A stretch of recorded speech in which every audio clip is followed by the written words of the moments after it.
season has been brought to you by Radisson Red, Johannesburg, Rosebank. Style you can bank on.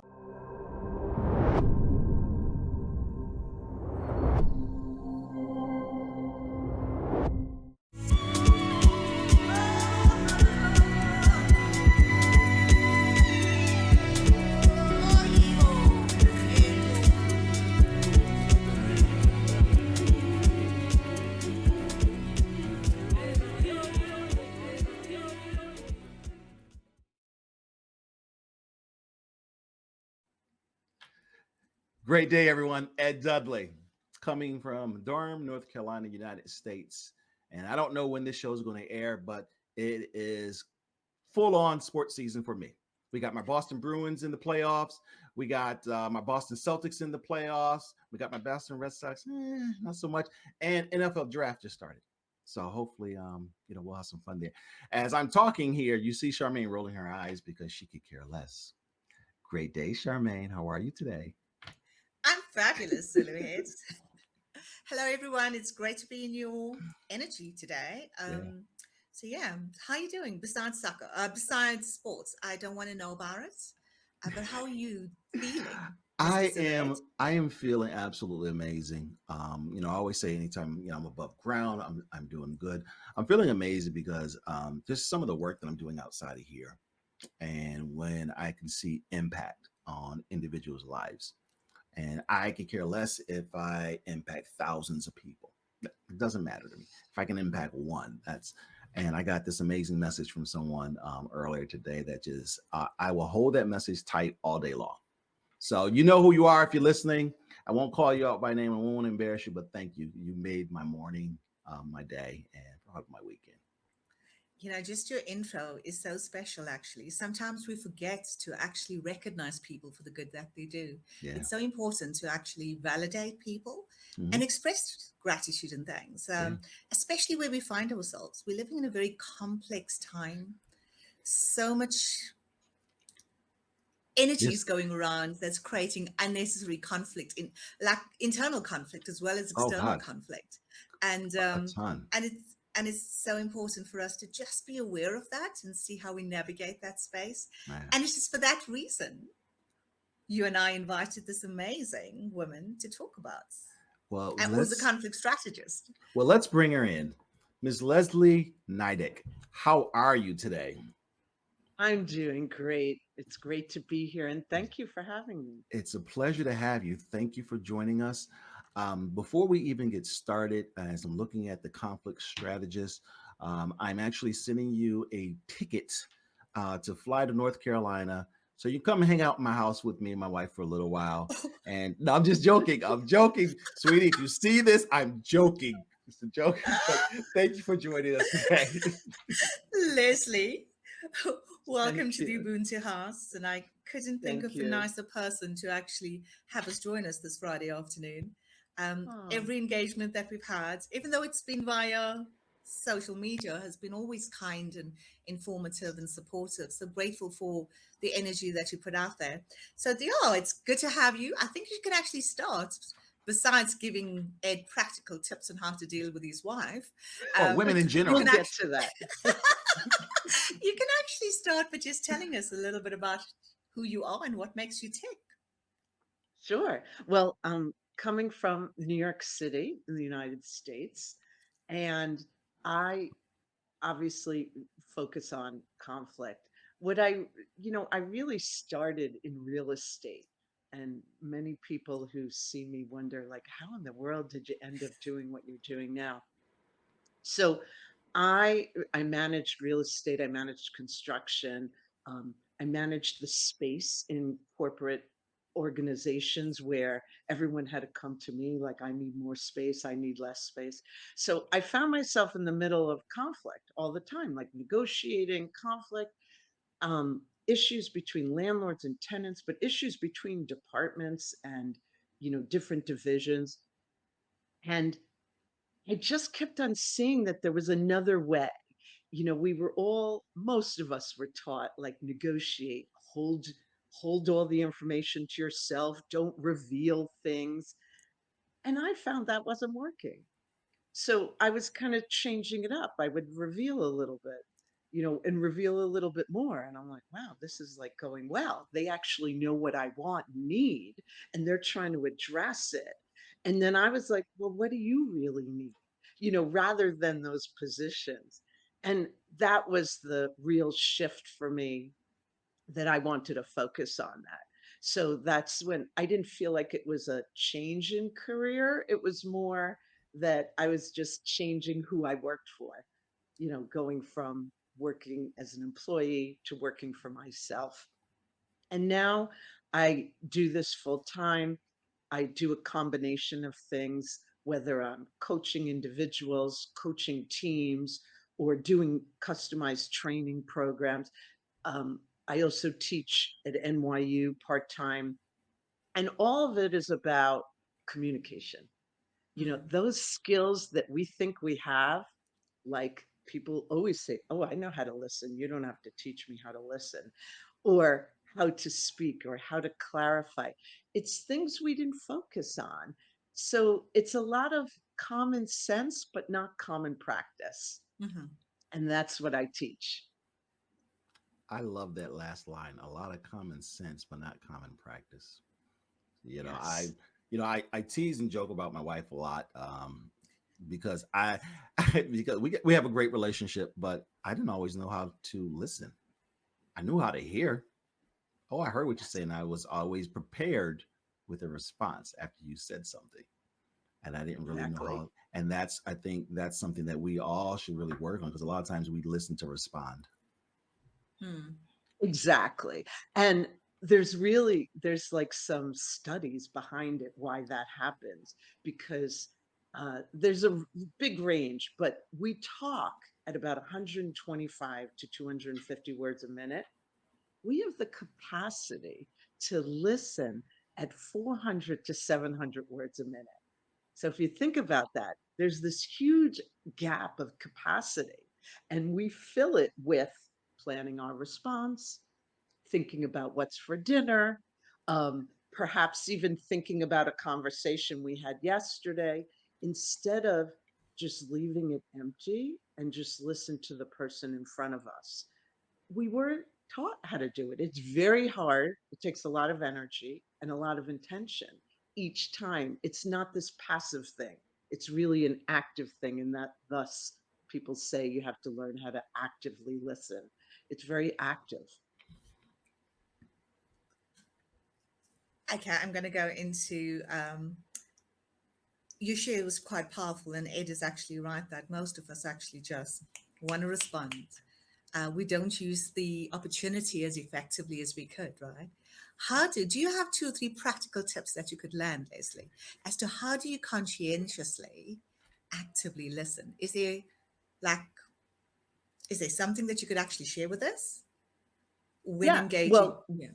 the first thing is that planning of the response, which we all naturally are planning the response. While we're planning it, we probably missed many words or phrases. So then our response doesn't even correspond. We have to stop planning the response and get comfortable with the pause after someone's done talking. And it's hard. We have to practice it like when we're not stressed or anything, because that 3-second pause or the 5-second pause when you're just trying to think of what to say next seems like a minute or 20 minutes or an hour. And it's quick.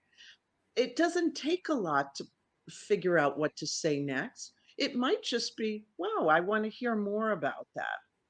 Or I have a question about what you said. Can you like summarize that or review it again? We can always even have some of these kind of prepared, I call them the open questions or open statements, just ready so that they're in our memory and they just pop out when someone's done talking so that you can hear more, rather than planning this like perfect response and like as if we're in an Gotcha. interview for a job, you know? So Thank you for that's one actually. big one.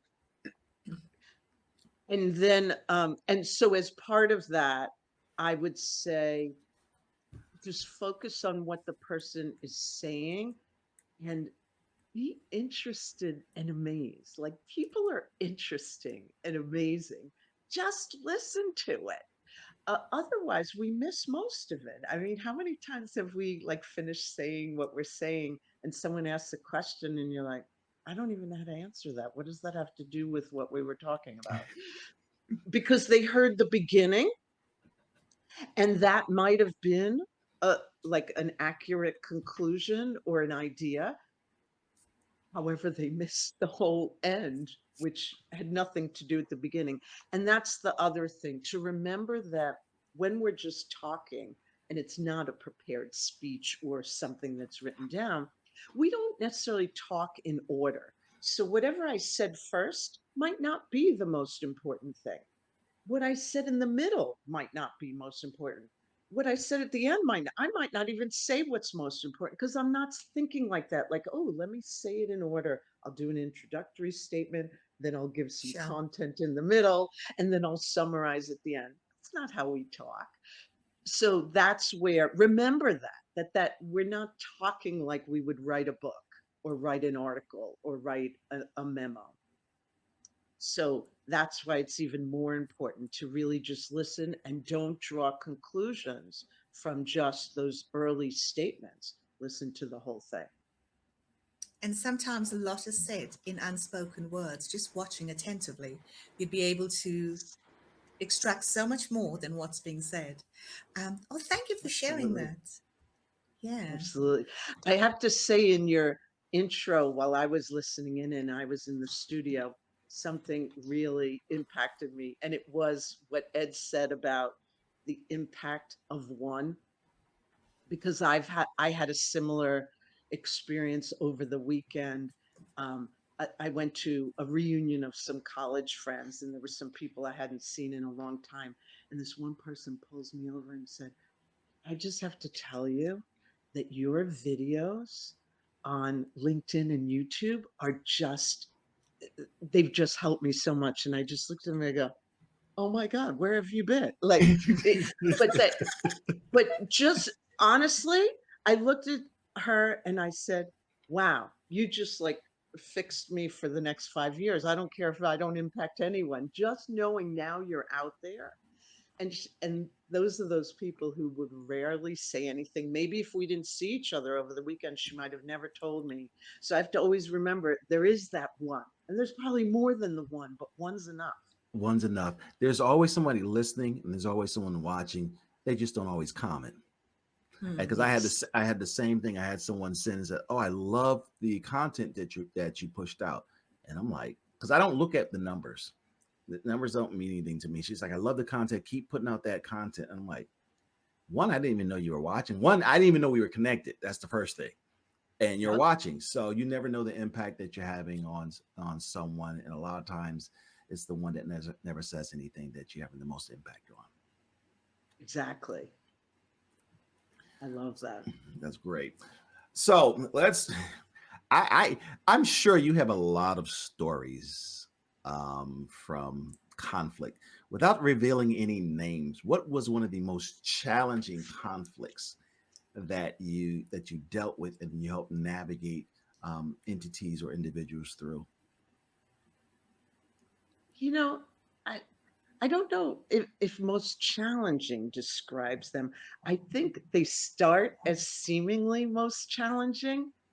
And then I realize that if I just look at it as we're going to just uncover this, I'm always determined. I know that there's more to this than what they're presenting. I don't see it as challenging. I just see it as like I have to discover what's underneath what they're presenting to me. And it'll sometimes just be straightforward where I'll meet with the manager. They're ju- they're just at the end. They don't know how to manage the team. They feel like everything has fallen apart. And it'll just be like, all right, well, let's start from somewhere and talk about how do you communicate with each other? How do they communicate with you? What's happening? And in one particular case, the manager said, everyone's always coming into my office. All they want, they can't do anything by themselves. They're just constantly walking in, dumping their problems in my lap, and then I have to solve it, give it back, tell them what to do. So then when you unravel it and figure out, well, how did this start? Well, there was a day where someone walked in, had a problem. The manager didn't have time to really talk it out. So they're like, oh, this is what you should do. Step one, two, and three. And they're like, oh, okay, I'll go do that. Yep, yay, that worked. Well, they kept on doing that because that was the quick way. So now that quick way turned into a very time consuming thing because the team didn't know how to do anything by themselves. They were used to, they only get directives and tasks. So I said, had you spent some time, and it might have not been a lot of time, with that first person asking them, like, well, what do you think are the options? What do you want to try?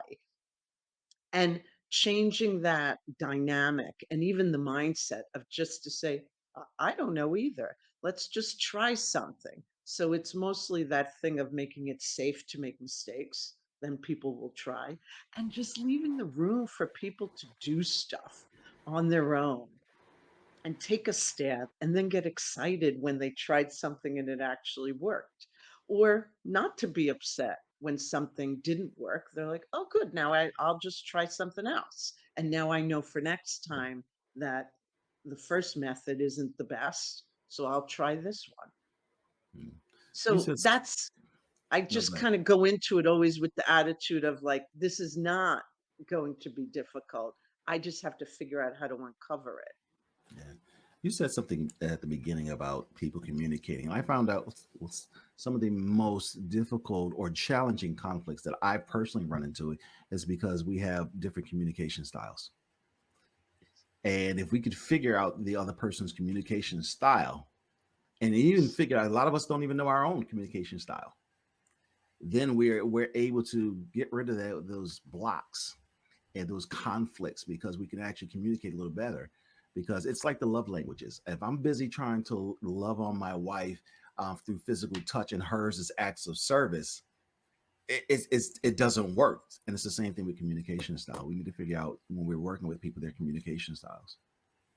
You make up. And not to assume what it is. Yep. Like, always assume that whatever my style is probably not yours. So now I can ask about it versus assuming that if, like your wife, like acts of service, that she's going to show her love through acts of service to you, but that's not necessarily working. Right. We assume that what works for us works for other people, and we have to just be like, let's discover, like, I don't know what works for you, let me hear that. And it's the assumptions and never stating expectations in the workplace and in personal lives. The stating expectations is the one where someone will always say to me, what do you mean they didn't know what I wanted? We do it this way all the time. I'm like, but do you ever talk about it? What do you expect? No, there's assumptions all of the time. That's the hardest one to like cut through because people will be like, it's not an assumption. Everybody knows that. Do they? When was it communicated? How did you communicate it? In addition, you know, in addition to understanding communication styles, how do you, I mean, most conflicts, whether it's a personal, workplace, national, conflicts between nations and things of that sort, is this a result of a value system, principles, certain beliefs, and things of that sort, right? Um, am I making the point I'm making is the fact that from a religious perspective or from what you believe is value and what you believe that the world should be seen as, it's very diverse opposing views, and that's why we have wars and things of that sort. How do we, so the point or where I'm going with this, Leslie, I know there's workplace conflict and we are obligated largely to find ways of resolving that. From a home perspective, if family is important, then we find ways of understanding the different communication or the languages and how best we resolve that. How do we deal with the bigger social issues and worldly issues? Hmm. What do we, how how do we break through those conflicts, or can we? Because there's a lot of that happening right now. And I mean, if I'm not pointing fingers, but if we look at your country in terms of mass shootings, what is it that we need to do differently to deal with those kind of issues? Are people I having enough mean, space to quit? Yeah. yeah. Is there I enough mean, places for people to go speak about it? I still think it starts with like one to one, people talking to each other rather than I can't solve it with 1,000 people and 1,000 people against each other. But it's still that concept where I talked about at the beginning what got me interested in focusing on conflict and communication is that people present a position. Hmm. What they really need and want is what led them to that position. But they stand there with that position and never really talk about your interests. What led you here? What was your thinking?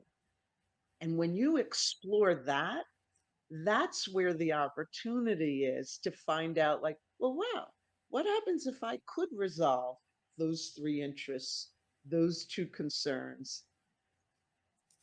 Then where are we? Oh, I guess we're okay. Um, but people are so stuck in the position they presented because that still comes down to what we were taught with negotiation.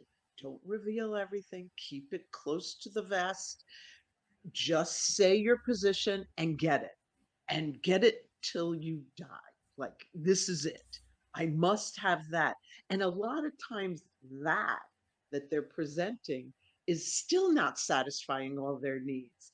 And I've had that numbers of times where I've brought, whether it be corporate or in personal lives, people will go, oh, there's no solution. There's none. You want to try it? Go ahead, mediate away. And it's still the answer most often is not only the stating expectations, but that's different because they'll say they stated their expectations. It's digging deeper to understand. I'd love to know how you got to that point that you decided, and I'll just use money, that you had to have $1 million from that person, and that's the only way to resolve it. How did you get there? What happened before? And then when you start, oh, wow. So it sounds like what's really important is you didn't get an apology 5 years ago. You weren't respected. No one listened to you 2 years ago. When you said, yeah, and the light bulb goes off. Of course, it doesn't happen that quickly. But that's a big part of it that we think those positions that we're standing on is what's going to resolve it. And it rarely does, even with these big things. I, I can't solve the shootings and other things. There's anger, there's horrible histories that usually exist. There's mental illness that also happens. So there's so many more factors at play, and it still comes down to communication that we're rarely really communicating. In fact, when we communicate, we're we're miscommunicating most of the time because someone's hearing me differently. We don't clarify. The other person goes, yeah, yeah, yeah, I get it, and they walk away. Quick to resolve, like, yes, what she said sounds good. Let's go with that. And their interpretation of what I said is different than what I think it is. And we just don't talk about it. We're in a rush. I love it. So I want to switch a little bit. I had a chance to go to your blog, and first of all, I love your blog because it's Thank a you. bunch of bite-sized information. It's not real lengthy where I'm getting drowned in words. It's a lot of bite-sized stuff. One of the subjects you wrote on was manage your response. I Yes. absolutely loved that piece. And the reason why I love that piece was I found myself having to learn how to manage my responses to things that people say to me. And I'll Yeah. use my wife as an example because she's the closest one to me, she knows me the best. She knows how to push every single last button. And any men out there that are married, you know how that goes. She knows how to put that very last button, but she knows how to push it. And I remember early on, my response was to let you have it. And I'm going, and that created conflict. Whereas now I sit back and, all right, how am I going to manage this response to make sure that there is no conflict, or to make sure that I'm understanding her properly? Because a lot of times I don't understand what she's saying. Doesn't make sense to me as a man. I would say at times. So that's a great piece. If you can just talk a little bit more about managing your responses a little. It, it's the only thing we can control, like as an individual. I can't change what you said. I can manage how I respond to it. Um, and I know that lately, whether it be outside of the workplace or in the workplace, there's anger, there's tension. And if you're angry, I don't have to respond with anger. I also have to remember anger is a reflection of what's going on with you, your feelings, something's going on. I should be curious to find out what's going on rather than feel it's an attack on me and I'm going to defend, because then we're going to just get in this conversation of, oh, remember the time you said this or that, and it's going to be this attack and defend, and then we still learn nothing and we walk away going, oh, okay, we agree to disagree. A mindset that I don't always agree with. I want to understand more. We may not have the same opinion. So that's where I have to manage my response. Like, it may be acknowledging your feelings. It may be saying, wow, I really want to know what's going on. What happened? Uh, and rather than taking it as you just shot a dagger through me, no, you're revealing that you have some feelings and I want to learn more about them. So that's where it's much more of managing the response rather than reacting. Les, just Leslie, just from a picking up on the point or the conversation that's just being had, is it wise to just step away from the conversation at that point in time if you're not feeling your best and you don't feel like engaging, to say, I'd rather we just take a bit of a break and we'll come back to it tomorrow or later? Um, I find that helps move the conversation more productively, because sometimes at Yes. the end of the day, you're tired, not in the best of frame mindset, and you can be at And and loggerheads, that's like Mr. Ed Dudley. that's the power of the pause, but the longer pause, like the sleep on it pause.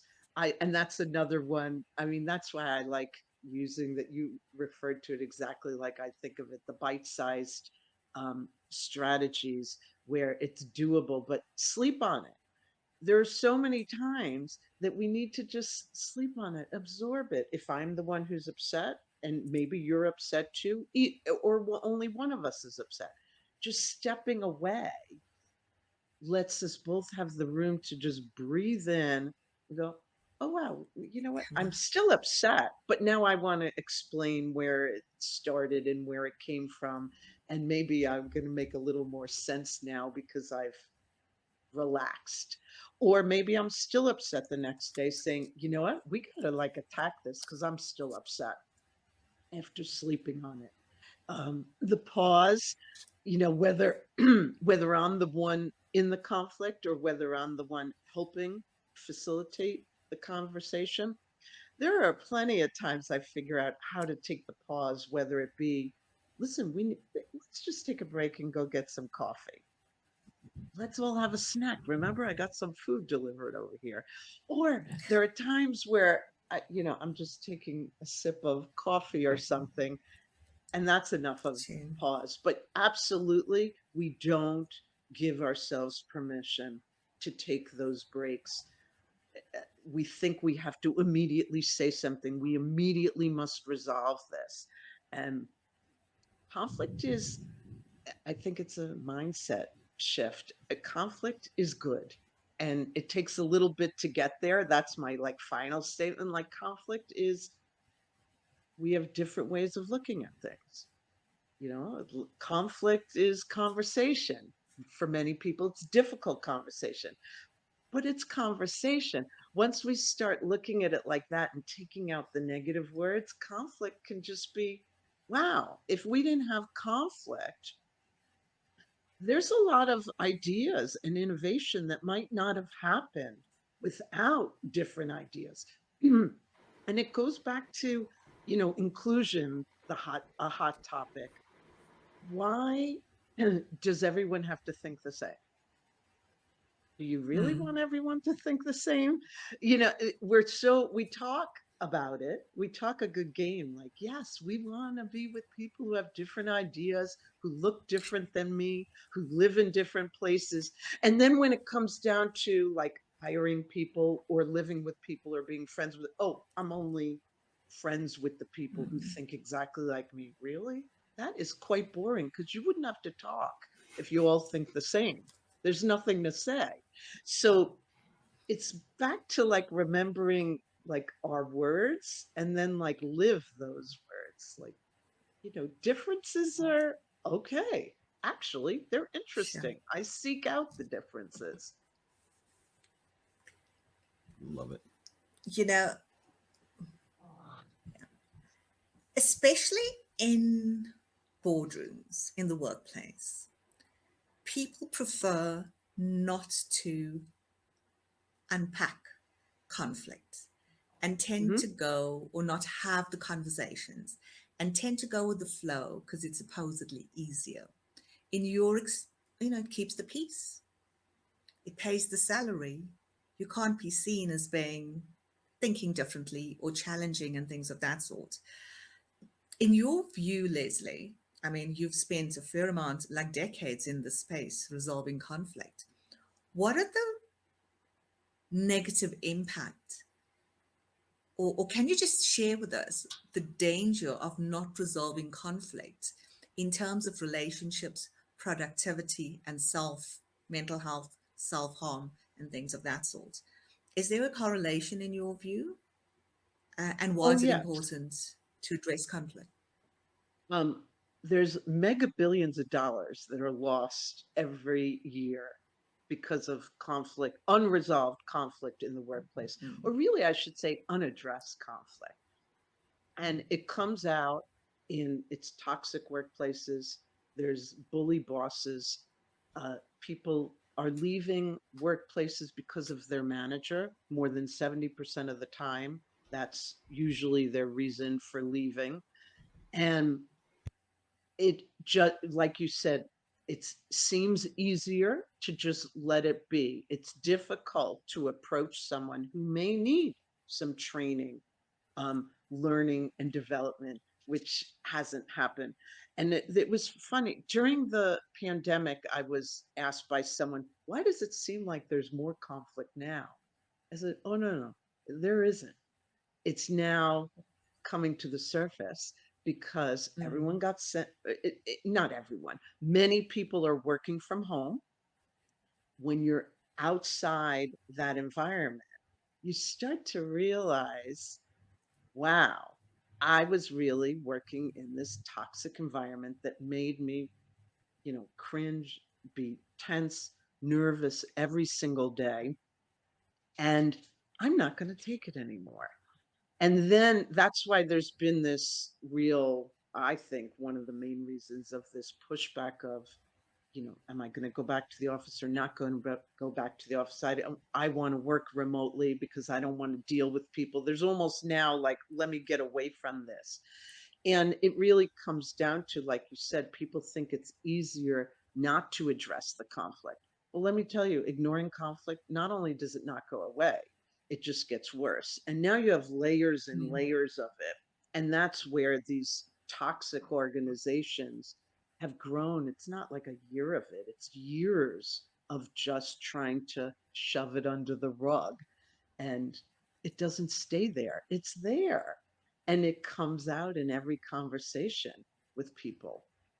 Uh, if we just absorb that conflict is just part of conversation, it's okay to have different opinions, dare to disagree, talk about it. It can't be this yes, yes kind of thing. And I'm like that actually. I encourage conversations. Like, oh, okay, let's all get into the room and talk about it. And people go, what is she on about? And yeah, so not many people are comfortable having uncomfortable conversations. And it's not that I Yes. like it. I just feel it's such a release as soon as you get to the bottom of the issue. Um, yeah, but not You everybody believes or shares the same sentiment, actually. you Yeah. said a key thing. When I figured out that it was okay to be uncomfortable, Hmm. it completely changed everything. And I think I realized it not when I was managing a conflict. The first time I had to present, and I am a very shy person. I have now, I know how to manage that. And because it's mostly about managing nerves and being uncomfortable, that I realized that some of those nerves felt just like those same nerves when you're getting excited about going somewhere. And that's where, like, I treat it like, wow, I've got the nerves. Oh, something big is about to happen. Let this be more like invite it versus go, oh, I need to get rid of the nerves. No, like that anxiety doesn't necessarily have to be negative. It can be positive, and just be comfortable that you're going to be uncomfortable and something big is going to happen. And I think that's a Oh, that's real such a beautiful key point. share. I want to talk about Thank you for that. sharing that. I want to talk about that shy person for a minute. How does this shy person get in front of all these different people in trainings and coaching with all these individuals, and you're naturally shy? And the reason why I'm asking that particular question, because there's so many individuals that are shy, that are not necessarily outgoing, and it's very draining. Like, I'm an introvert by nature. However, I know how to turn it on when I need to, but that's so draining afterwards. I just want to go somewhere, turn some music on, and don't even talk to me for at least 30 minutes. So, I mean, can you give some tips that Yes. how you manage that? So I definitely see shyness and introverted like a little bit separately, even though Mm. some combine it. I'm both. And I know exactly how you feel after this past weekend where it was like this reunion of like an event with 100 people. On Monday, I was almost catatonic, just like I had to just sit, no talking to anyone, no TV. I just needed, I know that because being around people, I enjoy it, but it's very draining. For me, that's the real difference between introversion and extroversion, where the extroverts gain energy by being around people. And for me, it's draining. It doesn't mean I don't want to be around. And then the shyness, and I didn't always know what it was, but I was told I was shy. I learned that if I had something to say, or if I knew what I wanted to say, I could just say it. And before, I used to think you had to say the exact right thing, that everyone had to agree with you or like what you had to say. And it was okay because I started to think about what other people said. I didn't always agree, but I listened. And it still didn't come out until I did volunteer work and I loved it. I was really passionate about what I was doing. And it almost became, I forgot I was shy. Wow, yes, we have to invite those students and their parents. And yep, I'll introduce everyone, the panel. And it almost happened so quick. I was like, oh my God, I just spoke in front of 600 people. How in the world did, and my parents were there and they asked me, like, so how did you do it? I go, I don't know. Don't ask me because I just did it. And but I realized that but I knew what I was talking about. I was passionate. I wanted to deliver the message. So it was easier. So it was in that case, I didn't have to prepare because I knew what I was doing, but I would use that equation for the next time. Like, hey, you're going to present something, know your material, know what you want to do. If people ask questions and you don't know the answer, it's okay to say, I don't know, It's I'll get okay. back to you tomorrow. Yeah. The That's power of I don't know oh, it's helps a powerful. lot. That's really powerful. So I love looking at individuals. You're very active on LinkedIn and have a very engaging audience. And I love looking at individuals' headlines because it just gives you just a little bit about their personality and what they're doing and things like. But there was one phrase that you had in yours that really piqued my attention. I'd love to learn more about it. Is I will get you unstuck. I'd love for you, like, what was the genesis for you putting that out there? And just tell us, what are you going to get us unstuck from? Conflict. But really through communication, like really changing the mindset and opening it up that we just have to, just like with anything, you pick a goal, and if you believe you're going to get to that goal, you're going to get there. You're going to figure it out, no matter how many challenges are in the way. Well, conflict is that rather than this thing to stop and put in the closet and shut away, it's you're going to get unstuck because I just need you to believe, even though people will walk in the room and go, there is no resolution to this. We've been in conflict for 3 years. This is it. There's nothing to do, but go ahead. You figure it out. I'm like, well, actually, I'm going to help you guys figure it out. And that's the unstuck, like just saying, you know what? We don't know what the solution is right now. I don't know how we're going to get there, but we're going to get there. And if I believe we're going to get there, we're going to keep on finding it because we're going to even say, hey, we didn't get there today. Let's meet again next week rather than saying, you see, there's no solution.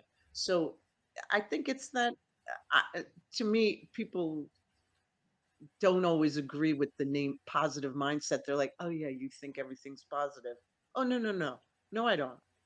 I just know that no matter how much negative is piled up, I'm going to dig underneath. I'm going to dig even deeper, and there's going to be a positive in there. It might not be easy to find or see, but it's there. And it's the same thing with conflict, where I just need to find that thing where I can equate it, for them, that we're going to get there. And I know that you've talked about it with other guests, and we started to talk about it before we started recording today. Like, what's that one thing that helped you?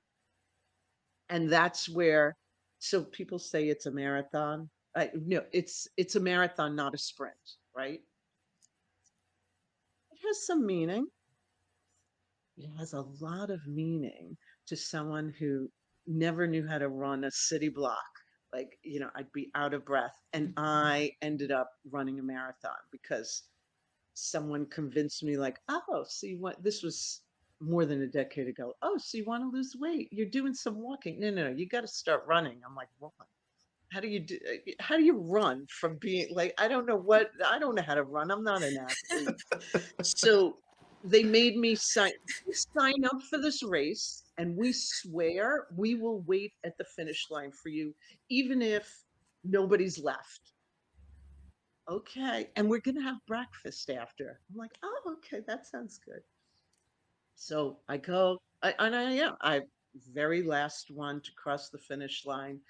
And, but we go to the diner, and everyone looked at me and goes, you're now a runner. I go, runner?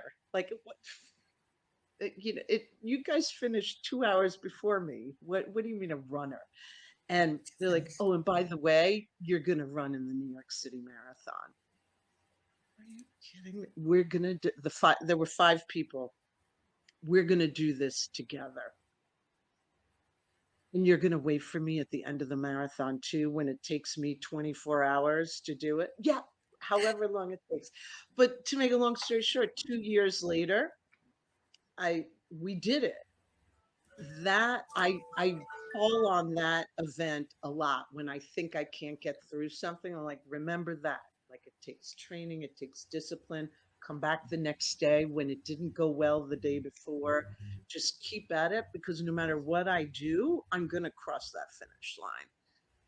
And it's the same way with conflict. We have to find that one thing that reminds us that if you believe it, it can happen. And I did it a second time too. How'd like a you marathon. feel? How'd Well, you feel? Go ahead. I'm sorry. Go Oh, ahead. I was feel they took they take pictures of you right when you Yeah, finish. It is the most ugliest cry picture that I doesn't have, matter. and it's beautiful. You Yeah. know, the tears well, just pour down. So many important things happened to me during that marathon. uh, I got to my father couldn't come out.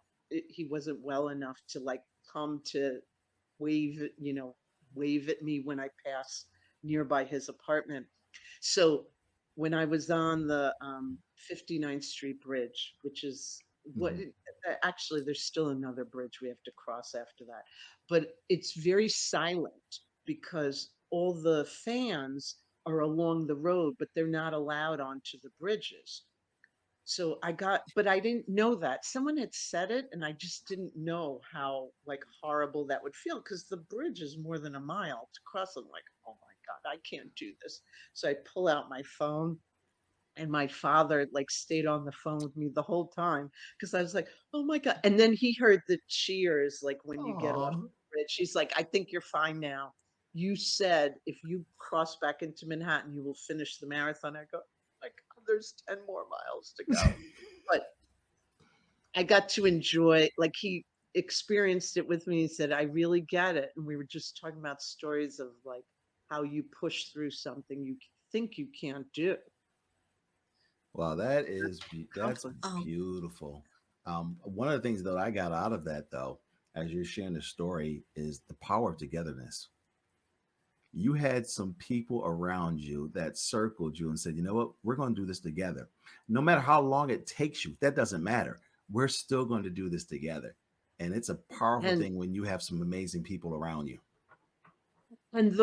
that's also, I agree. And the cheering on, those other four people, only one of them I knew. The other three I met through her. They were her childhood friends. There was one two of the people were truly runners. Like one had been, a cross country runner in school and all of that. He finished the marathon 2.5 hours before me. And who do you think the first person was I saw, like after that I recognized after I finished? He was just standing there, with those Mylar blankets they give you. He'd been out there. He's like, I'm not leaving our group. We have a picture of the five of us, like we did it. And it was that it didn't matter that all five of us were very Mhm. different levels of running and athleticism. It was just somehow we just were like, it's the five of us. And it was funny as the group grew because other people wanted to be in the group. It didn't have that same bond. Like it was still the core five are the five. And whenever I see them, there's like a bond of just knowing that cheering each other and believing in each other and helping each other through the difficult times. Leslie, you're going to do this because there was one race I remember texting someone going, don't wait for me at the end. I'm not going for breakfast. I cannot finish this one. It was our long race before you do the marathon. So it was, I don't know, 18 miles or something.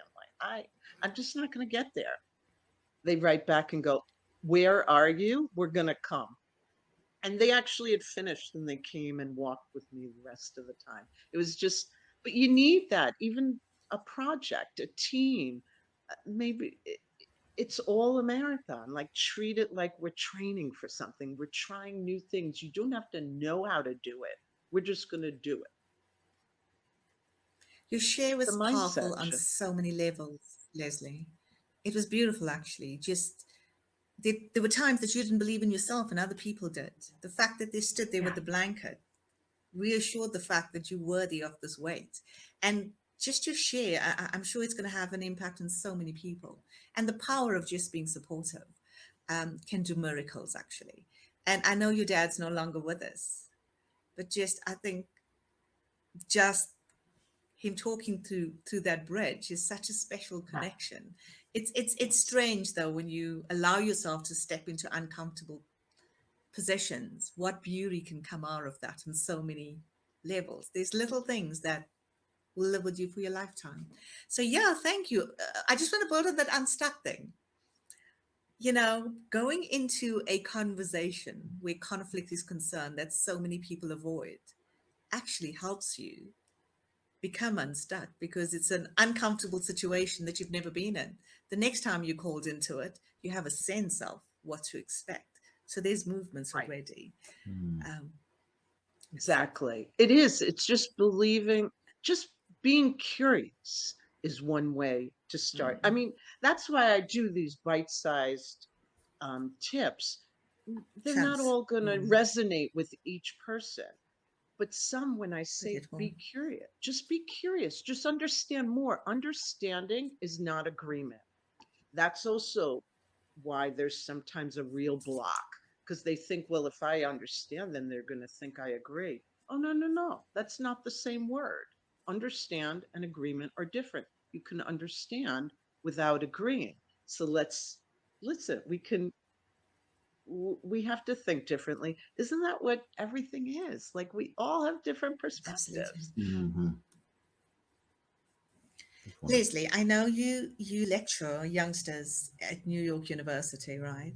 What are you finding is the biggest issues that they're grappling with from a and how do you navigate that space and having the desired impact? So when I instructed NYU, I would say they'd all like me to call them youngsters. They're not. I'm in the continuing education program mostly. Sometimes even I've taught in a master's program. So it's typically adults who've been not always a long time in the profession, but a huge range of people. And Mhm. it is whether young or older, the common factor most often is that they're like, I ended up in this workplace and people are expecting me to manage conflict. I don't even know how to deal with it myself. So they're just not equipped and they're like, well, I don't know what to do. And then when I even uncover it and unwrap it and say it is all about communication, they're like, well, I know how to communicate. I'm like, do you really? So I think that that's the light bulb moment. Doesn't always happen during the course. Sometimes I get the notes afterwards that they realize that I get it now. It was either they realized they weren't listening or that they didn't ask questions. They didn't feel like they had permission to ask more. And they would just go, oh, yes, yes, I know what you want. And they'd walk away and they do a project, they come back, and it's never what the person wanted because they fear. Like there's this obstacle of like, we think we're communicating, we say we're communicating, but we really aren't. And daring to ask questions. It shouldn't be a dare, but it seems to be because when it's not welcomed. And that's what I've changed even in my class, where, at the end, you used to say, like, oh, are there any questions? Well, no, there aren't any. The class is over or ending. We're tired. Um, Figuring out how to say to people, what are your questions? And then just pausing or giving people other opportunities to ask questions, saying, hey, you might not be wanting to ask it in front of everyone, but I guarantee you the question you have, other people have. So send me a note and I'll just answer it for everyone. Just giving people different options of how to communicate with you. It's not automatic that we all are comfortable talking with each other right away. So I think that's a big piece when they realize that my class is really about communications and it's not about conflict, that you can't even talk about resolving conflict until we address the communication issues. And yeah, that is a beautiful share though, because we underestimate how powerful communication is.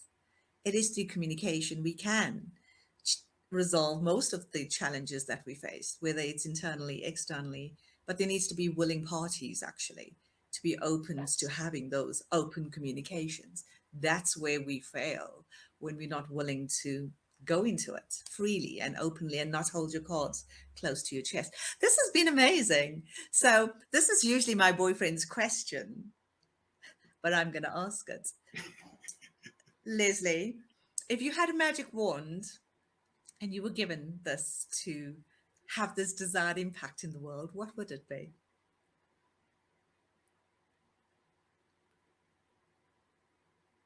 I think the impact, you know what, I'm going to go back to like during the pandemic, finally towards the end of the pandemic, I started that blog. And the reason is I have these tips. I don't like I'm finding people don't respond to the long articles, the long explanations. I want to break it all down into these um, bite-sized pieces. And then I remember when my husband said to me, okay, I built the website. It looks good. Here's your blog. Is anyone going to see it? I said, I don't know. And thus, that's how I ended up getting active on LinkedIn. And I think if that's my impact, that I'm just sharing what I know, because why keep it to myself? Mm. And sharing it in a way that I think I'm reaching more people. I don't need to reach the people that are already conflict resolvers. I want to reach the people like every day, and yes, I focus on workplace conflict, but mostly everything I share can be applied to our personal relationships as well. So if anyone just takes one tip away, and that's the impact that it's one person at a time. And if we can just improve the way we hear and talk with each other and get excited to talk with each other, even when we're different, that would be Oh, my impact. Oh, that's oh, great. thank you. I love that actually. Did you notice I was relatively quiet because I was listening? This was very That's that's informative. that's rare. It is rare, but I was listening and it was like, yeah. So, Leslie, is there any final comments that you want to land? Um, just that I love engaging with people. I definitely am going out of my comfort zone during the past 6 months or so. I mentioned like videos that I just love sharing, but finding new ways to share with people. It's not always the written word. Sometimes they have to hear the spoken word, and that's why I dared to do some videos. And I just welcome like questions and opportunities to talk with people, because I think that's how we're all going to grow. I learn something Absolutely. new every time I talk to someone. Leslie, thank you. And it's so funny because I've had someone tell me that I need to do more videos of me talking on LinkedIn. And I said, absolutely not. I prefer to be behind the scenes. Let me just do the typed word. That's about it. So I commend Me you too. for your spoken word out there, because a few of us just prefer not to be in front of the camera if we can help it. But how do the people find you? Whether it's LinkedIn, YouTube, your blog, just tell the people how they find you. Sure. LinkedIn, Leslie Nydick. Same thing on YouTube. It's the Conflict Strategist, all just as one word. And then my website, theconflictstrategist.com, and all of that. And then, of course, my contact information is in each of those places. And I just welcome the engagement. Like you said on LinkedIn, I love engaging in the comments. Maybe I obsess a little too much. Like I just make sure I hit every comment because it's a conversation. And for those that, that's how I started on LinkedIn, commenting on other people's posts. And then I realized I could start posting. Uh, and it just invites a conversation or not. And then I go on other people's posts and comment. So, and then the same thing, I've just started on YouTube, but I just want you to know, you are already recording videos. We're on one now. That's how I started my first video. Someone said, what do you mean you won't go on video? You were on a live event the other day. I go, well, that's not recording a video. They're like, yes, it is. So This is a you have conversation, so clips, it's so right? this is easy to do actually. Just standing. No, it's not for me. Um, Just take a clip and put it on LinkedIn. it's just Love been it. phenomenal actually having you and your Yes. insights and your share. And conflict is such a it's a conversation and it's a feeling that Affects, each of us go through affects actually. So everybody everywhere. it does actually. So thank you for the work that you do. Thank you for your share today. It's been I enjoyed it thoroughly actually. I Grateful have for your to. time. Lots of love. Just wishing you only the best. And to people out Thank there, you. just thank you for coming out and listening to us. And yeah, have a great day. Lots of love and Take light. take care, Thank everybody. you. Have a Thank great one. thank you.